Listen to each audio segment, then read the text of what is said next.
ಆದರೂ ಕೂಡ ಒಂದು ವೇದಿಕೆ ಮೇಲೆ ಹಂಚ್ಕೊಂತ ಸಂದರ್ಭ ಬಂದಿದೆ. ಇಲ್ಲಿ ಒಕ್ಕುನ್ ದೇವರ ಮೊದಲನೇದಾಗಿ ಒಕ್ಕುನ್ ದೇವ್ರ ಮಸೂತಿಗೆ ನಾವು ಕಾರ್ಯಕರ್ತ ಅಂದ್ಕೊಂಡ್ರೆ ಏನೋ ಈ ಹುಡುಗ ಇತಿಹಾಸವನ್ನು ಹೇಳುವಂತ ಮೊಹರಂ ಒಂದು ಇತಿಹಾಸ ಐತಿ. ಇದರಲ್ಲಿ ದುಃಖದ ಕಥೆನೂ ಕೂಡ ಒಂದೈತಿ. ಮೊದಲನೇದಾಗಿ ಏನ್ ಹೇಳ್ಬೇಕಪ್ಪ ಅಂದ್ರ ಇಸ್ಲಾಮಿ ಧರ್ಮ ಒಳಗ ಮೊಹರಂ ಅನ್ನೋ ಒಂದು ಹೊಸ ಆಚರಣೆ, ಹೊಸ ವರ್ಷದ ಆಚರಣೆ. ನಮ್ಮ ಹಿಂದೂ ಧರ್ಮದಾಗ ಯುಗಾದಿ ಹಬ್ಬ ಹೆಂಗ ಆಚರಿಸ್ತಾರೋ ಹಾಗೆ ಇಸ್ಲಾಮಿ ಧರ್ಮದೊಳಗೆ ಒಂದು ಮೊಹರಂ ಅನ್ನೋದು ಆಚರಣೆ ಮಾಡೋದನ್ನ ಹೊಸ ವರ್ಷ ಅಂತಾರ. ಈ ವರ್ಷ ಒಳಗ ಮೊಹರಂ ಹಬ್ಬದಾಗ ಕೆಟ್ಟದು ಯಾವುದನ್ನು ಮಾಡಂಗಿಲ್ಲ. ಈ ವರ್ಷ ಮೊಹರಂ ಆಚರಣೆ ದೇವರದಿಂದ ನಾವೇನು ನಡ್ಕೋತೀವಲ್ಲ ಹಂಗ ಅವರು ಇಸ್ಲಾಂ ಧರ್ಮ ಮುಸ್ಲಿಂ ಸಮಾಜದವ್ರು ಇದು ನಡ್ಕೋತಾರ. ಇದರಂತ ದುಃಖದ ಕಥೆ ಏನೈತಪ್ಪ ಅಂದ್ರ ಇಮಾಮ್ ಹುಸೇನ್ರು ಮತ್ತು ಇಮಾಮ್ ಹುಸೇನ್ರು ಮತ್ತು ಇಮಾಮ್ ಹಸನ್ರ ಇತಿಹಾಸವನ್ನು ಒಂದ್ ಸ್ವಲ್ಪ ಸಣ್ಣ ಪುಟ್ಟ ಸ್ವಲ್ಪ ತಿಳ್ಕೊಂಡೇನೆ, ಆದ್ರೂ ಒಂದ್ ಸ್ವಲ್ಪ ಹೇಳ್ತೇನೆ. ಈ ವೇದಿಕೆ ಮುಖಾಂತರ ಒಂದ್ ಸ್ವಲ್ಪ ಏನೋ ತಪ್ಪಾದ ಶ್ರಮ ಮಾಡ್ರಿ ಮುಸ್ಲಿಂ ಸಮಾಜದವರು. ಇತಿಹಾಸವನ್ನು ಹೇಳೋದಾದ್ರೆ ಮೊಹಮ್ಮದ್ ಪೈಗಂಬರ ಮೊಮ್ಮಕ್ಕಳು ಇಮಾಮ್ ಹುಸೇನ್ರು ಮತ್ತು ಇಮಾಮ್ ಹಸನ್ರು. ಮೊಹಮ್ಮದ್ ಪೈಗಂಬರ್ ಮೊಮ್ಮಕ್ಕಳು ಬಿವಿ ಫಾತಿಮಾ ಮತ್ತು ಹಜರತ್ ಅಲಿ ಅವರ ಮಕ್ಕಳು ಇಬ್ಬರು. ಇದೇನು ಇಸ್ಲಾಂ ಧರ್ಮ ಅಂದ್ರೆ ಮುಸ್ಲಿಂ ಸಮಾಜಕ್ಕಾಗಿ, ಮುಸ್ಲಿಂ ಧರ್ಮಕ್ಕಾಗಿ ಇಡೀ ವಿಶ್ವಾದ್ಯಂತ ಹೋರಾಡಿದ ಜನ ಇದು. ಇದಕ್ಕೋಸ್ಕರ ತನ್ನ ಪ್ರಾಣವನ್ನು ತ್ಯಾಗ ಬಲಿ ಮಾಡಿದ ಮೊಹರಂ ಅನ್ನೋ ಹಬ್ಬ. ಮೊಹರಂ ಹಬ್ಬ ಯಾರು ಇದನ್ನ ವಿಜೃಂಭಣೆಗೆ ಆಚರಿಸುವಂತ ಹಬ್ಬ ಅಲ್ಲ, ಇದು ದುಃಖದ ಹಬ್ಬ ಐತಿ. ಯಾಕೆ ಹಬ್ಬ ದುಃಖದ ಹಬ್ಬ ಅನ್ನೋಕೆ ಒಂದು ಇತಿಹಾಸ ಇದರಲ್ಲಿ ಕಾರಣ ಸಣ್ಣ ಪುಟ್ಟದ ತಿಳ್ಕೊಂಡ್ರೆ ಅದಕ್ಕೆ ಹೇಳಾಕ್ತೇನ್ರಿ. ಏನಿದೆ ಅಂದ್ರೆ ಇಮಾಮ್ ಹುಸೇನ್ರು ಮತ್ತು ಇಮಾಮ್ ಹಸನ್ರು ಇದರಲ್ಲಿ ಸಣ್ಣ ಇಸ್ಲಾಮಿ ಧರ್ಮ ಇತಿಹಾಸವನ್ನು ಕೂಡಿಸ್ಕೊಂಡ ಎಲ್ಲಾ ತತ್ವಗಳನ್ನು, ಸಿದ್ಧಾಂತಗಳು, ಮುಸ್ಲಿಂ ಸಮಾಜದ ಬಗ್ಗೆ ಏನ್ ಧರ್ಮಗಳು ಗ್ರಂಥದಾವಲ್ಲ, ಕುರಾನ್ ಮೊಹಮ್ಮದ್ ಪೈಗಂಬರ್ ಏನ್ ಬರ್ದಾರ ಅದನ್ನೆಲ್ಲ ಆಚರಿಸಿಕೊಂಡು ಹೋಗುವಂತವ್ರು ಯಾರು ಇದ್ರಪ್ಪ ಇಮಾಮ್ ಹುಸೇನ್ರು ಇಮಾಮ್ ಹಸನ್ರು ಕೂಡ. ಅಲ್ಲಿ ಒಂದು ಸಮಸ್ಯೆ ಆಗತ್ತೆ. ಏನ್ ಸಮಸ್ಯೆ ಆಗತ್ರಪ್ಪ, ಒಂದ್ ಸ್ವಲ್ಪ ಇಲ್ಲಿ ಅಜೀಜ್ ಇವರು ಖಲೀಫ್ ಅಜೀಬ್ ಅಲಿ, ಇವ್ ಹಜರತ್ ಅಲಿ ಅವ್ರು ಫಸ್ಟ್ ಖಲೀಫ್ ಆಗ್ತಾರ. ಮೊಹಮ್ಮದ್ ಪೈಗಂಬರ್ ಹೋದ ನಂತರ ಹಜರತ್ ಅಲಿ ಅವರು ಅದನ್ನ ಖಲೀಫ್ ಆಗ್ತಾರ. ಆದ್ರೆ ಅವರ ಈದ್ ಕಾಲದ ನಂತರ ನೆಕ್ಸ್ಟ್ ಬರೋರು ಯಾರಪ್ಪ ಇಮಾಮ್ ಹಸನ್ರು ಮತ್ತು ಇಮಾಮ್ ಹಸನ್ರು, ಹುಸೇನ್ ಹಸನ್ರು. ಅವ್ರಿಗೊಬ್ಬ ರಾಜ, ಅರಬ್ ರಾಜದ ಕಂಟ್ರಿ ಒಬ್ಬ ರಾಜ, ಅವ ಮುಸ್ಲಿಂ ಕಮ್ಯುನಿಟಿ ಅವನ. ಆದ್ರೂ ಕೂಡ ಅವ್ ಏನ್ ಮಾಡ್ತಾನ, ಅವ್ನ ದುಶ್ಚಟಗಳು ಅವನ ಮುಖಾಂತರವಾಗಿ ಅವನ ಸಮಾಜ ಸೇವೆ ದುರುಪಯೋಗ ಮಾಡ್ಕೊಳ್ಳೋದ್ರಿಂದ ಅಲ್ಲಿ ಒಂದ್ ಸ್ವಲ್ಪ ಸಮಸ್ಯೆ ಉಂಟಾಗಿ ನಾನೇ ಖಲೀಫ್ ಅಂತೇಳಿ ಸ್ವಯಂ ಘೋಷಣೆ ಮಾಡ್ಕೋತಾನ ರಾಜನಾಗಿ.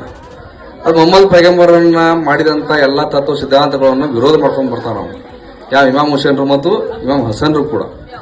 ಆ ಕಾಲದಲ್ಲಿ ವಿರೋಧ ಮಾಡಿದಂತ ಘಟನೆ ಒಳಗೆ ಇಮಾಮ್ ಹಸನ್ರನ್ನ ಊಟಕ್ಕೆ ಕರೆದ ವಿಷವನ್ನ ಹಾಕಿ ಕೊಂದಂತ ಯಾರು, ಯಜೀಜ್ ಅವರು ಇದನ್ನ ವಿಷಯ ಹಾಕಿ ಕೊಲ್ತಾರ ಇಮಾಮ್ ಹಸನ್ ಅವರು. ಅವಾಗ ಅವ್ರು ತೀರ್ಕೋತಾರ. ಇಮಾಮ್ ಹುಸೇನ್ ಅವರು ಸಿಟಿಗೆ ಹೇಳ್ತಾರ. ಸಿಟಿಗೆದ್ದಾಗ ಮುಸ್ಲಿಂ ಧರ್ಮವನ್ನು ಆದ್ರೂ ಕೂಡ ಹೋರಾಟ ಮಾಡ್ಕೊಂಡು ಹೋಗ್ತಾರ. ಇವ್ರ ಯಜೀಜ್ ಅವರು ವಿರೋಧ ಮಾಡ್ಕೊಂಡು ಹೋಗ್ತಾರ. ಮುಸ್ಲಿಂ ವಿಶ್ವಾದ್ಯಂತ ಒಂದೇ ರಾಷ್ಟ್ರ ಅಂತಲ್ಲ, ಅರಬ್ದಾಗ ಹುಡ್ತೈತಿ ಅದು ಮುಸ್ಲಿಂ ಧರ್ಮದ ಬಗ್ಗೆ. ಎಲ್ಲ ವಿಶ್ವಾದ್ಯಂತ ಎಲ್ಲಾರು ಸಂಘಟನೆ ಮಾಡ್ಕೊಂತ ಇದು ಮುಸ್ಲಿಂ ಧರ್ಮದ ಬಗ್ಗೆ ಏನೈತೆ ಅನ್ನೋದು ಸಿದ್ಧಾಂತಗಳನ್ನು, ತತ್ವ ಸಿದ್ಧಾಂತಗಳನ್ನು ಮಾಡ್ಕೊಂಡು ಹೋಗ್ತಾರ. ಅದಕ್ಕೆ ವಿರೋಧವಾಗಿ ಯಜೀಜ್, ಅರಬ್ ಕಂಟ್ರಿ ರಾಜ ಒಬ್ಬ ಯಜೀಜ್ ನಾನಾ ಖಲೀಫ್ ಅಂತಲ್ಲ, ಆ ಖಲೀಫನವರು ಬಂದ ಅವ್ರು ನಮ್ಗೆ ವಿರೋಧ ಮಾಡೋದ್ರಿಂದ ನಮ್ಗೆ ತೊಂದರೆ ಆಗ್ತದೆ ವಿಚಾರ ಮಾಡಿ ಅವ್ ಇಮಾಮ್ ಹುಸೇನ್ರನ್ನ ರಾಜಕ್ಕೆ ಕರೀತಾರ. ಅಂದ್ರ ಇಮಾಮ್ ಹಸನ್ರನ್ನ ವಿಷಯ ಹಾಕಿ ಬಂದಿರ್ತಾರ. ಇಮಾಮ್ ಹುಸೇನ್ ಅವ್ರನ್ನ ರಾಜಕ್ಕೆ ಕರೀತಾರ. ಅವ್ರ ಸಿಟ್ಟಿಗೆ ಎತ್ತಾರ, ಅನ್ನ ಬಾಪ ಹೊಂದಾಣಿಕೆ ಮಾಡ್ಕೊಂಡು ಹೋಗೋಣ ಅಂತೇಳಿ. ಆದ್ರ ಇಮಾಮ್ ಹುಸೇನ್ ಅವ್ರ ಆಕರ್ಷಕ್ಕೆ ಹೋಗುದಿಲ್ಲ. ಹೋಲಾರದ ಕಾರಣದಾಗ ಅವ್ರೇನ್ ಮಾಡ್ತಾರ, ಯುದ್ಧ ಸಾರ್ತಾನ. ಆ ದೇಶದ ರಾಜ ಯಜೀಜ್ ಅವರು ಯುದ್ಧ ಸಾರ್ತಾರ. ಅರಬ್ ಕಂಟ್ರಿ ರಾಜ ಯುದ್ಧ ಸಾರ್ತಾರ. ಆ ಕರ್ಬುಲಾದ ಯುದ್ಧ ಸಾರ್ತಾರ. ಕರ್ಬುಲಾ ಯುದ್ಧ ಹೋರಾಡ್ತಾರ. ಅದಕ್ಕೆ ಇಮಾಮ್ ಹುಸೇನ್ ಅವರು 72 ಸೈನಿಕರು ಅಷ್ಟೇ ಅವ್ರ ಹತ್ರ ಇರೋದು. ಇವ್ರು ರಾಜ, ಇವ್ನ ಭಯಂಕರ ಸೈನಿಕರು ಇರ್ತಾರ. ನೀರು ಕೊಡಂಗಿಲ್ಲ, ಆಹಾರ ಕೊಡಂಗಿಲ್ಲ. ಇಮಾಮ್ ಹುಸೇನ್ ಅವರ ಮಗ 6 ತಿಂಗಳ ಕೂಸು ನೀರಿಲ್ಲದ ಏನಿಲ್ಲದ ಸಾಯ್ತಿತ್ತು. ಆದ್ರೂ ಕೂಡ ಆ ಸೈನಿಕರು ಬಂದು ಏನ್ ಕೇಳ್ತಾರೆ, ಇಲ್ಲ ಬರ್ರಿ ನಮ್ಮ ರಾಜನ ಜೊತೆ ಮಾತಾಡ್ಕೊಂಡು. ಆ ರಾಜ ಅವರು ಹೇಳ್ತಾರೆ, ರಾಜ ಹೇಳಿದಂಗೆ ಕೇಳ್ರಿ, ನಾವು ಸರಿ ಮಾಡ್ತೇವೆ, ನಿಮ್ಗೇನಿದ್ರು ಇಲ್ಲೇ ಇರುವಂತ್ರಿ ಅಂತ ಹೇಳ್ತಾರ. ಅದಕ್ಕೆ ಒಪ್ಪದ ಇವರು ಇಮಾಮ್ ಹುಸೇನ್ ಅವರು ಒಪ್ಪದಾಗಿದ್ದಾಗ ಅವ್ರು ಮತ್ತು ಯುದ್ಧಕ್ಕೆ ಸಾರ್ತಾರ, ಹೋರಾಡ್ತಾರ, ಸೋಲುದಿಲ್ಲ. ಸೋಲನ್ನು ಒಪ್ಪದೆ ಹೋರಾಡ್ಕೊಂಡು ಹೋದಾಗ ಅವರು ರಾಜ್ಯವನ್ನ ಬಿಟ್ಟು ಹೋಗ್ತಾರ. ಈ ಇತಿಹಾಸ ಒಂದ್ ಸ್ವಲ್ಪ ರಾಜ್ಯವನ್ನು ಬಿಟ್ಟು ಹೋಗ್ತಾರ. ರಾಜ್ಯವನ್ನು ಬಿಟ್ಟಾಗ ಮತ್ತು ಮಕ್ಕಾ ಮಸೀದಿ ಒಳಗ ಪ್ರಯಾಣ ಬೆಳೆಸ್ತಾರ. ಯಾರು? ಇಮಾಮ್ ಹುಸೇನ್ರು. ಮಕ್ಕಾ ಮಸೀದಿಯವರು ಪ್ರಯಾಣ ಬೆಳೆಸಿದಾಗ ಬೆಳೆದಂತವಾಗ ಅವ್ನು ಯಜೀಜನ ಕೊಲ್ಲುವಂತ ಅವಕಾಶ ಅವ್ರಿಗೆ ಸಿಗ್ತದೆ. ಆದ್ರೂ ಕೂಡ ಅವ್ರು ಯಾಕೆ ಕೊಲ್ಲುದಲ್ಲಪ್ಪ ಅಂದ್ರೆ ಅದು ಪವಿತ್ರ ಸ್ಥಾನದ ಮಕ್ಕಾ ಮಸೀದಿ ಒಳಗೆ ಯಾಕೆ ಕೊಲ್ಲಬೇಕು, ನಾವು ರಕ್ತಪಾತ ಮಾಡಬಾರ್ದ ಅಂತ ಉದ್ದೇಶದಿಂದ ಆ ಮಕ್ಕಾ ಮಸೀದಿ ಒಳಗೆ ಬಿಟ್ಟು ಹೋಗ್ತಾರ. ಬಿಟ್ಟು ಹೋಗದಾಗ ಅವ್ರು ಮತ್ತೆ ಎಲ್ಲ ಕರ್ಬೂಲ ಯುದ್ಧಕ್ಕೆ ಹೋರಾಡದಾಗ ಇದು ಮೊಹರಂ ಬರ್ತೈತಿ. 9 ಮತ್ತು 10, 11 ದಿನ ರೋಜಾ ಮಾಡ್ತಾರ. ಅಶೂರ ಅನ್ನೋದು ರೋಜಾ. ಅಶೂರ ಅನ್ನೋದು ರೋಜಾವನ್ನು ಹಿಂದೂ ಮುಸ್ಲಿಂ ಧರ್ಮದವರು ಆಚರಿಸಣೆ ಮಾಡ್ತಾರೆ. ಮಾಡೋದ್ನಾಗ ಅವಾಗ ಏನ್ ಮಾಡ್ತಾರೆ, ಇದು ಈ ತಿಂಗಳಲ್ಲಿ ಯಾವುದೇ ತರದ ಯುದ್ಧ ಮತ್ತು ಕೆಟ್ಟ ಆಲೋಚನೆಗಳನ್ನು ಉಪಯೋಗ ಮಾಡದೆ ಮೊಹರಂ ಹಬ್ಬ, ಮೊಹರಂ ತಿಂಗಳಲ್ಲಿ ಇರೋದು ಯಾವ್ದು ಮಾಡಂಗಿಲ್ಲ ಮುಸ್ಲಿಂ ಧರ್ಮದಾಗ. ಆ ಧರ್ಮ ಮಾಡಿದಾಗ ನಮಾಜ್ ಮಾಡೋದ್ನಾಗ ಇಮಾಮ್ ಹುಸೇನ್ ಅವರು ನಮಾಜ್ ಮಾಡುತ್ತಾಗ ಅವರು ಶಿರಚ್ಛೇದನ ಮಾಡ್ತಾರ. ಯಾರು?